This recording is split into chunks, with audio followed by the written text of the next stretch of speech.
सुप्रभात मित्रों। तो आज के लेसन में हम लोग कुछ संज्ञाओं को पढ़ेंगे और कुछ एक्स्ट्रा वोकैबुलरी भी देखेंगे। So you are watching Japanese langs and I am Swapnil. हाजिमे माशो।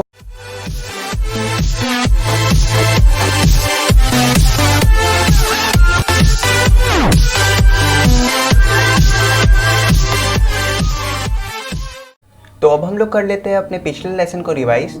तो हम लोगों ने पिछले लेसन में सबसे पहले पढ़ा था कुछ बड़े नंबर्स।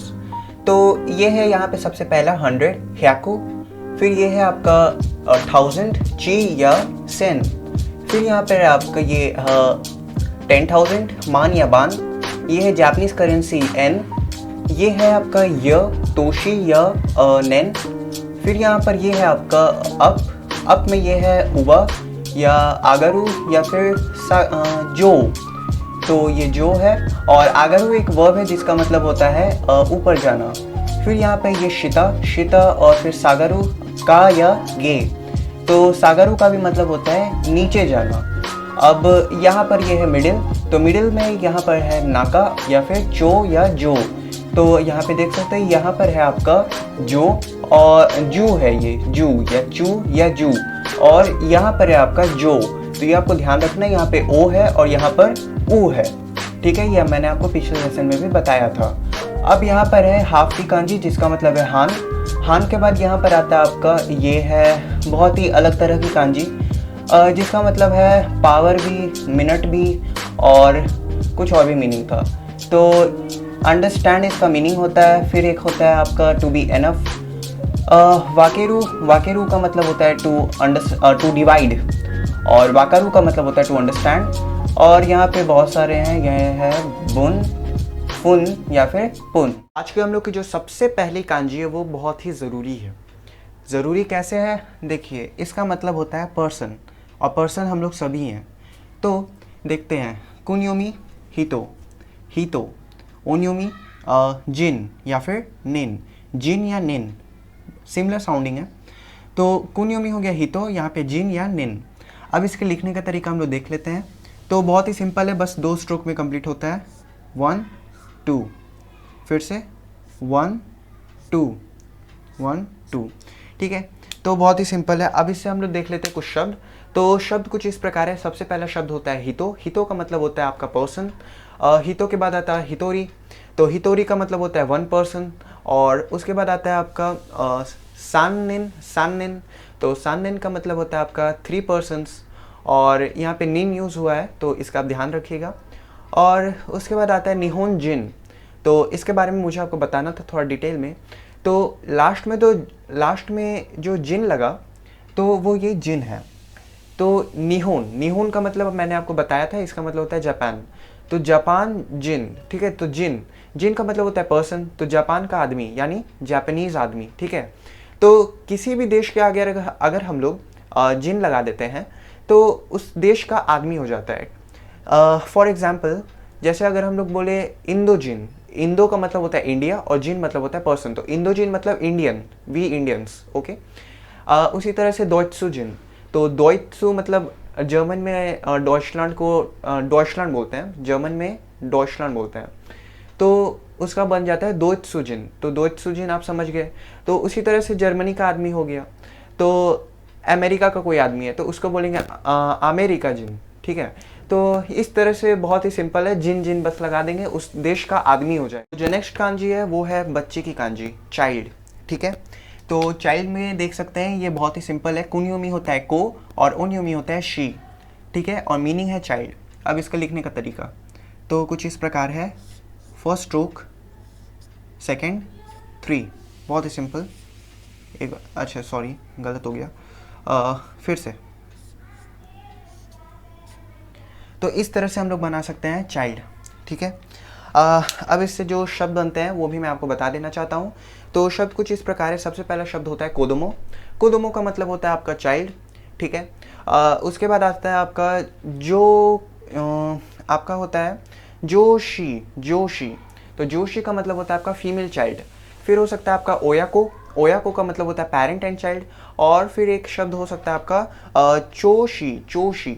तो चोशी एक बहुत ही अच्छा शब्द है, उसका मतलब होता है कंडीशन। एक बहुत ही डिफरेंट शब्द है चोशी, मतलब कंडीशन। तो हम लोग की जो नेक्स्ट कांजी है वो है वुमेन की कांजी। तो वुमेन की कांजी की कुन्युमी होती है उन्ना, और जो उन्युमी है वो है जो। यहाँ पे देख सकते हैं ये डबल है, थोड़ा ध्यान दीजिएगा, उन्ना, ठीक है। अब यहाँ पे ये कांजी है, थोड़ा सा डिस्टॉर्टेड बन गया है, लेकिन कोई बात नहीं, खैर देखिए। तो पहला स्ट्रोक कुछ इस प्रकार, फिर ये और फिर ये, तो ये हो गया वुमेन की कांजी। फिर से एक बार तो मैंने यहाँ पे बना दिया आपका वुमेन की कांजी। अब हम लोग कुछ देख लेते हैं इससे शब्द। तो शब्द कुछ इस प्रकार हैं कि ओन्ना नो जो, ओन्ना नो हितो, इसका मतलब होता है वुमेन, ठीक है। उसके बाद फिर आपका होता है जो से, तो जो से का भी मतलब होता है वुमेन। और फिर आपका हो सकता है ओन्ना नो को, तो ओन्ना नो को का मतलब होता है एक फीमेल चाइल्ड, या फिर गर्ल कह सकते हैं, आप लोग गर्ल कह सकते हैं। तो यहाँ पे जो नो लग रहा है, तो नो एक पार्टिकल है, तो पार्टिकल तो मैं आपको बाद में बताऊंगा। नो का मतलब होता है का, ठीक है। तो ओन्ना नो को मतलब फीमेल का बच्चा, फीमेल बच्चा, तो इस तरह से कुछ आप कॉन्टेक्स्ट में कर सकते हैं, इसका मतलब गर्ल होता है। तो ये हम लोग की नेक्स्ट कांजी जो कि है मैन की कांजी। तो अब हम लोग ने पढ़ लिया है चाइल्ड, एक पर्सन और एक वुमेन, और अब ये है एक आदमी की कांजी। तो आदमी कुछ इस प्रकार है, पहले कुन्युमी होता है ओतोको, और उन्युमी होता है दान या फिर नान। अब आपको ये कांजी देख के बड़ी खुशी हो रही होगी शायद, इसलिए क्योंकि ये बहुत ही कॉम्प्लिकेटेड टाइप की कांजी लग रही है। तो ये बेसिकली दो कांजियों के कॉम्बिनेशन से बनी है, जो हम लोग पहले पढ़ चुके हैं। पहले नहीं, ये वाला तो अभी हम लोग पढ़ने वाले हैं। ये वाला है राइस फील्ड, तो राइस फील्ड, और इसका मतलब होता है एक्चुअली में पावर, स्ट्रॉन्ग, ठीक है। तो कुछ इस टाइप का मीनिंग है कि राइस फील्ड में एक स्ट्रॉन्ग आदमी काम करता है, इसलिए ये मैन हो गया, ठीक है। जनरली राइस फील्ड में एक स्ट्रॉन्ग आदमी ही काम करता है, तो उसी हिसाब से ये मतलब बना हुआ है, मैन ताकत पर है, इस टाइप का कुछ बना हुआ है, ठीक है। खैर उस सब पे हम लोग को नहीं जाना है। अब देखते हैं, ये है कांजी। तो इसका लिखने का तरीका जैसे हम लोग राइस फील्ड बनाते थे, बस उसी तरह से बना देना है, ठीक है। ये बन गया राइस फील्ड। अब उसके बाद यहाँ पर ये वाला सबसे पहले होगा 1 2, ठीक है। मैंने आपको अच्छे से बता दिया, फिर से एक बार देख लीजिए।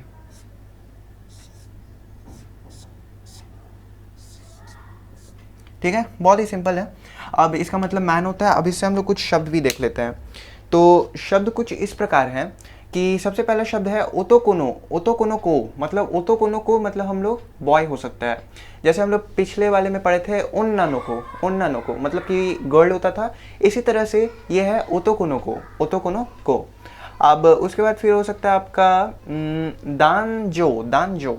तो दानजो मतलब होता है मैन एंड वुमेन। तो इसमें इन लोगों की ओन्योमी यूज होगी है, क्योंकि दान यहाँ पे आपका लिखा हुआ है दान, और वुमेन की तो होती है जो, तो दान जो, इस तरह से मैन एंड वुमेन।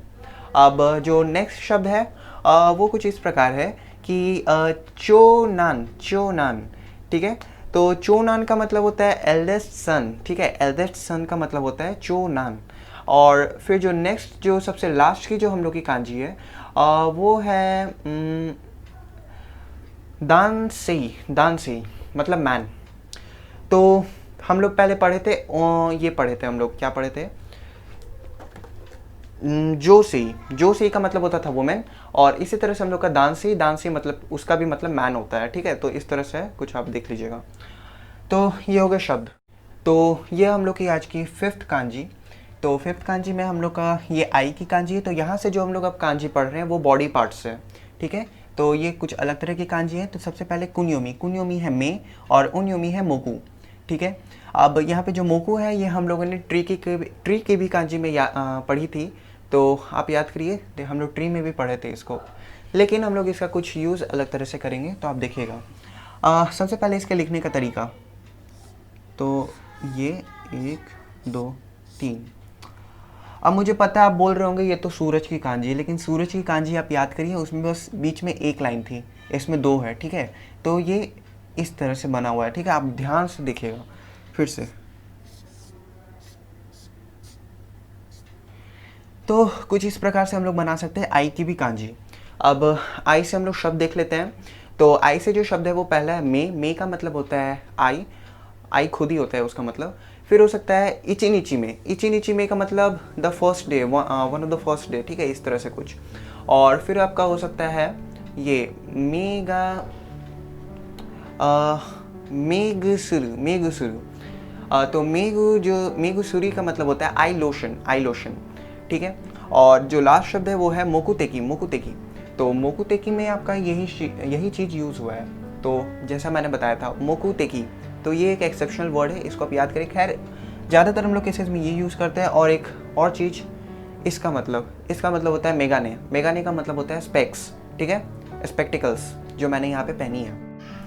तो अब हम लोग का नेक्स्ट कांजी है वो है माउथ की। तो माउथ कुछ इस प्रकार है। कुन्युमी होती है कुची और ओन्युमी है कोऊ, कुची कोऊ, ठीक है। ये बहुत ही सिंपल एक स्क्वायर है। तो इस तरह से, ठीक है। अब ये हम लोग एक काताकाना कैरेक्टर भी है जिसका आप ध्यान रखिएगा, जिसका मतलब होता था रो।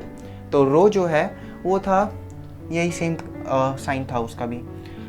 खैर अब हम लोग देख लेते हैं सबसे पहले इसका शब्द। तो शब्द कुछ इस प्रकार है। सबसे पहला शब्द तो कुची खुद है। कुची का मतलब होता है माउथ। उसके बाद आ सकता है आपका इरिगुची। इरिगुची का मतलब होता है एंट्रेंस। और उसके बाद फिर आपका आ सकता है जिनकोऊ। जिनकोऊ का मतलब होता है पॉपुलेशन, ठीक है। तो यहाँ पे आपका ओन्युमी का यूज़ है। तो जिनकोऊ मतलब पॉपुलेशन। और फिर आपका हो सकता है हिजोगुची, हिजोगुची। तो हिजोगुची का मतलब जो है वो कुछ एमरजेंसी एग्जिट, एमरजेंसी एग्जिट। तो हिजोगुची एमरजेंसी एग्जिट। तो जो हम लोग की नेक्स्ट कांजी है वो है ईयर की कांजी। तो ईयर की जो कांजी है वो है मिमी या फिर जी। अब इस तरह से कांजी, खैर ये थोड़ी सी ज़्यादा लंबी लाइन बन गई। तो देखते हैं इसके लिखने का तरीका। तो ये मिमी है और ये जी है, ये ध्यान रखिएगा। चलिए सबसे पहले 1 2 3 4 5 6, ठीक है। एक बार फिर से,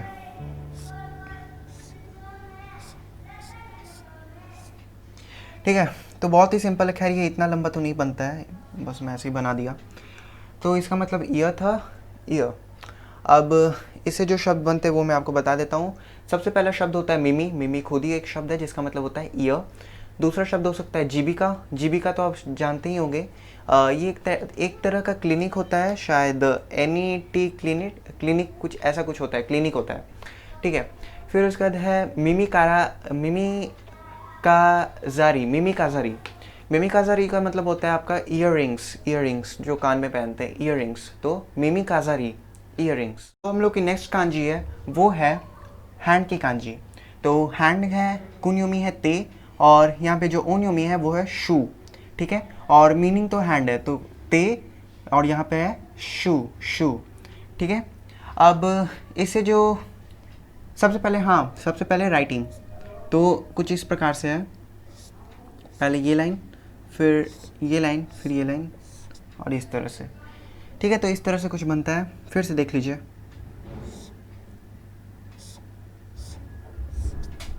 ठीक है। तो बहुत ही सिंपल है, ये थोड़ी सी लंबी लाइन बनेगी। अब इससे जो शब्द बनते हैं वो मैं आपको बता देता हूँ। तो सबसे पहला शब्द बन सकता है ते। ते का मतलब तो होता है हैंड होता है, ठीक है। और उसके बाद फिर बन सकता है जियोजुना, जियोजुना। अब ये एक एक्सेप्शन टाइप का वर्ड है, इसका मतलब एक्चुअली में होता है स्किलफुल होता है, ठीक है। तो जियोजुना का मतलब होता है स्किलफुल, और बेताना, बेताना का मतलब होता है अनस्किलफुल। तो ये दोनों अपोजिट वर्ड्स हैं, ये एडजेक्टिव्स हैं। तो स्टार मार्क लगा लीजिए, अच्छा है, ठीक है। तो जियोजुना बेताना, जियोजुना बेताना, ठीक है। और जो शब्द हो सकता है, चौथा शब्द जो हो सकता है वो है तेगामी। तो तेगामी का मतलब होता है आपका लेटर, लेटर। कोई भी पोस्ट ऑफिस में जो हम लोग देते हैं वो लेटर होता है तेगामी, तेगामी। तो जो हम लोग की नेक्स्ट कांजी है वो है लेग की कांजी। तो लेग की कांजी जो है वो कुछ इस प्रकार है कि यहाँ की इसकी कुन्युमी होती है आशी, और फिर यहाँ पे तारीरू, तारीरू, और तारीरू एक वर्ब होता है, और ओन्युमी जो है वो है आपका सोकू, सोकू। तो मैं आपको यहाँ पे बता दूँ, ये जो है ये सो का काम कर रहा है, ठीक है। मैंने आपको एक दूसरा भी इस टाइप से होता है, तो उसका मतलब हूँ होता है। खैर ये वो वाला नहीं है, क्योंकि यहाँ से मैं ऊपर से स्ट्रोक दिया हूँ। खैर ये सब हम लोगों ने काताकाना की वीडियोस में बात कर चुकी है तो आप उस वीडियो को देखिए।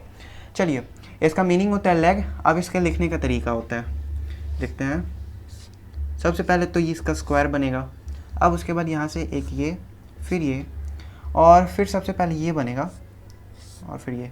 तो कुछ इस तरह से ये बन गया हम लोग का। थोड़ा सा कॉम्प्लिकेटेड है, खैर बन जाएगा। फिर से देख लीजिए, स्क्वायर बना दीजिए, एक नीचे, फिर यहाँ से साइड में, बस। तो इस तरह से हम लोग बना सकते हैं लेग की कांजी। अब इससे हम लोग जो शब्द है वो भी देख लेते हैं। तो शब्द कुछ इस प्रकार है कि आशी का मतलब होता है आपका लेग, और फिर उसके बाद आपका तारीरू। तो तारीरू का मतलब होता है टू बी एनफ। तो एनफ मतलब ये एक वर्ब है, अगर एनफ है तो उसका मतलब तारीरू, तारीरू। और उसके बाद फिर हो सकता है इस सोकू। इस सोकू का मतलब होता है आपका a pair of shoes. A pair of shoes का मतलब होता है इस सोकू। और फिर आपका हो सकता है एन सोकू, एन सोकू। तो एन सोकू का मतलब होता है एक्सकर्शन। एक्सकर्शन तो आप जानते ही होंगे, कहीं भी आप ट्रिप करने जाते हैं या कैंप करने जाते हैं तो उसे हम लोग एक्सकर्शन बोलते हैं। तो एन सोकू मतलब एक्सकर्शन। तो अब हम लोग आ गए हैं आज की हम लोग की लास्ट कांजी पर। तो लास्ट कांजी है पावर की कांजी, पावर। तो इसकी कुन्युमी होती है चिकारा और उन्युमी होती है रियोकू या रिकी, रिकी, ठीक है। तो अब हम लोग इसके लिखने का तरीका देख लेते हैं। तो ये बहुत ही सिंपल है, super easy. First stroke second, first stroke second. अब आप सोच रहे होंगे कि ये तो आपका का हो सकता है, का भी हम लोग इसी तरह से लिखते हैं, काताकाना में हम लोग का इसी तरह से लिखते हैं।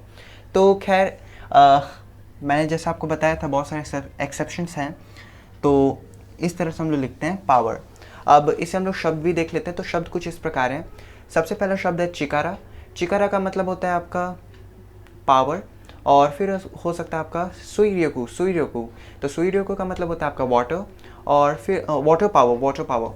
और फिर जो लास्ट की जो हम लोग का आज शब्द है, लास्ट का शब्द, वो है ताइर्योकू, ताइर्योकू। तो ताइर्योकू का मतलब होता है आपका फिजिकल स्ट्रेंथ, फिजिकल स्ट्रेंथ मतलब शरीर की ताकत, ठीक है। तो ताइर्योकू मतलब हो गया फिजिकल स्ट्रेंथ। तो अब वक्त हो गया अब हम लोग के वीडियो का लास्ट पार्ट करने का, जो कि होती है वोकैबुलरी। तो वोकैबुलरी देख सकते हैं यहाँ पे, पहला है बॉडी पार्ट्स का वोकैबुलरी है। तो जैसा कि आज हम लोगों ने पढ़ा भी है, बॉडी पार्ट्स हम लोगों ने पढ़ा है। तो यहाँ पे मैं सिंपल खाली आपको प्रोनाउंसिएशन बताऊँगा, कोई कांजी नहीं बताऊँगा आप, ठीक है। तो सबसे पहला है आत्मा। आत्मा का मतलब होता है हेड, माइंड या ब्रेन, कुछ भी आप समझ लीजिए, बस इससे मतलब है, ठीक है। तो आत्मा। उसके बाद है मे होता है आइस। मिमी, मिमी का मतलब ईयर्स। हाना, हाना मतलब नोज़ होता है। हा का मतलब होता है आपका तीत, हा, तीत। कुबी, कुबी। तो कुबी का मतलब होता है आपका नेक, यहाँ पे बी है, तेन है। और ये है ते का मतलब होता है हैंड्स। और फिर यहाँ पर है मुने, मुने। तो मुने का मतलब होता है चेस्ट या ब्रेस्ट, ठीक है। अब यहाँ पर है ओनाका, ओनाका का मतलब होता है स्टमक। और ये है सेनाका, सॉरी, तो ये है सेनाका, ठीक है। तो ओनाका और सेनाका, तो स्टमक या बैक, ठीक है। अब यहाँ पर है कोशी, कोशी का मतलब होता है वेस्ट, ठीक है, कमर। और ये है ओशिरी, ओशिरी का मतलब होता है हिप्स, ठीक है। अब ये है आशी, आशी का मतलब होता है लेग्स। तो ये कुछ बॉडी पार्ट्स, ठीक है, आप इन्हें लर्न कर लीजिएगा। ये ओनाका, सेनाका, ठीक है, यहाँ पे थोड़ा गलती हो गया था। So we have completed our 40 kanjis today. I hope that everything was clear by the lesson, but if you have any doubts, so please comment it below. I would surely reply it, and meet you in the next lesson where we would learn some more kanjis. So till then, stay tuned and best of luck. Thank you.